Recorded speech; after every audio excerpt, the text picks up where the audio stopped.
A wedding, a pristine ceremony meant to be the public declaration of love and union. It is a day meticulously planned, obsessed over, a day of white lace, fragrant flowers, and heartfelt vows. But beneath the layers of tulle and the saccharine frosting of the cake, a different story sometimes festers, a story not of union, but of tyranny. For some, this day is not a celebration, but a coronation. They are not a partner, but a monarch. They are the bridezilla, and they believe their day, their demands, are absolute. But they forget one crucial, cosmic law. Every action has a reaction. Every villain has a final act. And for these tyrannical brides, the universe had already RSVP'd, with a +1 named karma. What happens when the perfect day becomes the perfect storm? When the person creating the nightmare is the one wearing white? Stay with us as we unveil the chilling tales of bridezillas who received a perfectly tailored serving of their own medicine. Our first tale begins with a woman we'll call Amelia. To her friends and family, Amelia's wedding planning was less a joyful preparation and more a ruthless campaign. Her sister, Sarah, had been trying to conceive for 3 long, heartbreaking years, and just months before the wedding, she joyfully announced she was finally pregnant. Everyone was ecstatic. Everyone, that is, except Amelia. A wedding planner later recounted the bride's chilling response to her sister's news. Without a flicker of joy, Amelia stated, "Well, I guess you can't be in my wedding then. I don't want to deal with the problems your pregnancy will cause." Sarah was quietly removed from the bridal party, her joy soured by her own sister's glacial cruelty. But the gears of fate had already begun to turn. Months later, during a planning meeting, Amelia's mother received a phone call. It was Sarah. The news was devastating. She had lost the baby. The room filled with a profound sadness. The wedding planner and the mother were moved to tears by the immense heartbreak. Amelia, however, remained untouched by the tragedy that had shattered her sister's world. Her response wasn't one of comfort or love. It was a cold, logistical calculation. She looked up from her seating charts and said, "Oh, well, I guess she can be in my wedding then, since she's not pregnant anymore." It was the sentence that broke the spell. A horrifying snap was heard, not of bone, but of a mother's patience.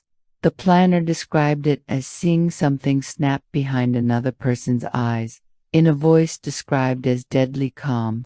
Amelia's mother turned to the planner and declared she would no longer be financing the wedding. The fallout was swift.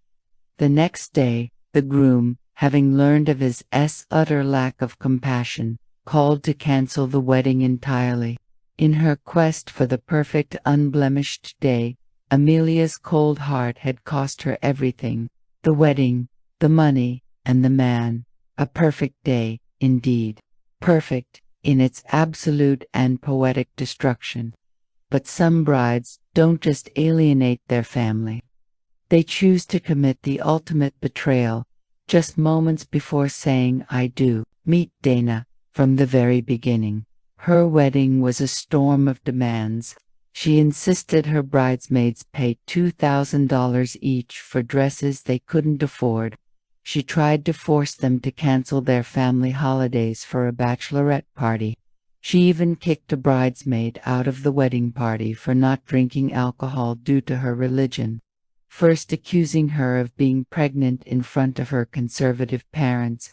The groom, Josh, was a kind man, seemingly oblivious to the tyrant his had become. The wedding day arrived, and Dana's reign of terror reached its peak.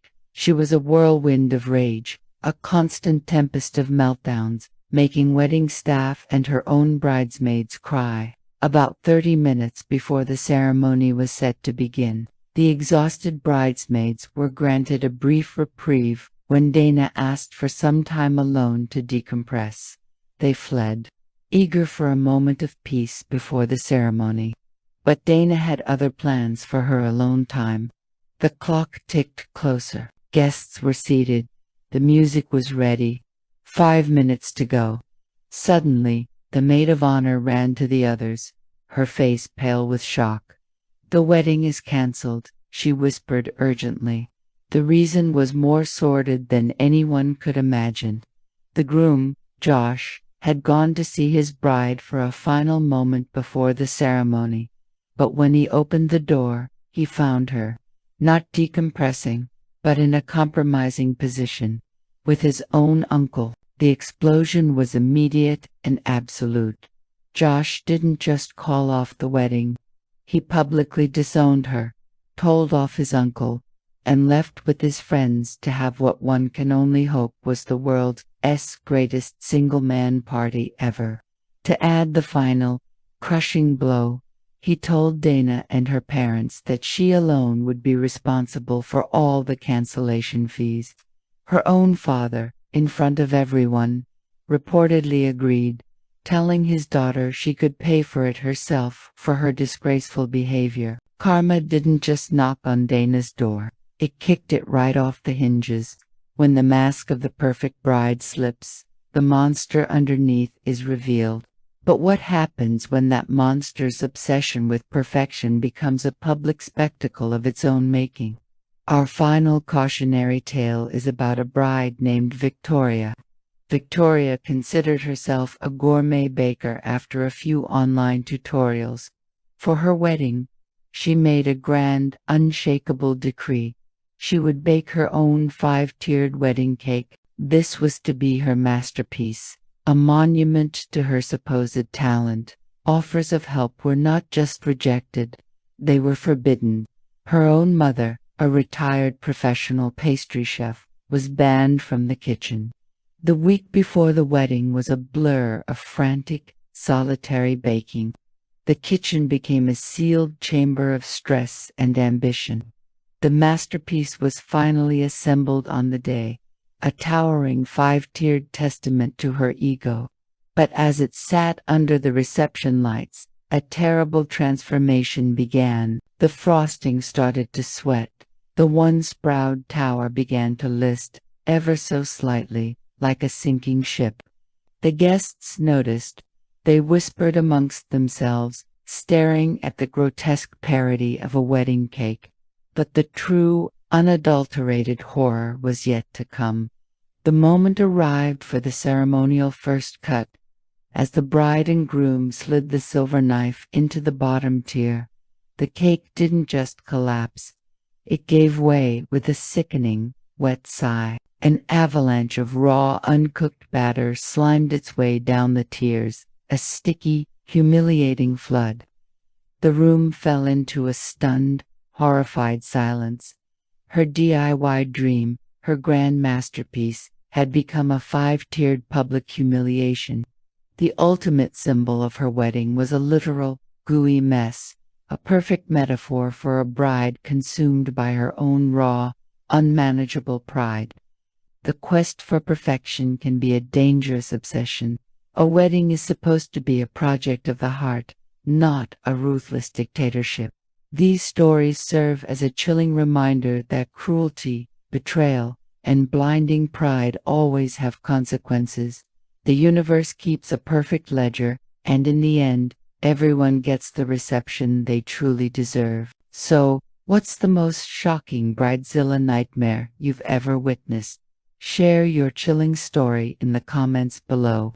And if you enjoy seeing karma delivered, be sure to subscribe to Bridezilla Nightmares for more tales of when I do becomes I absolutely do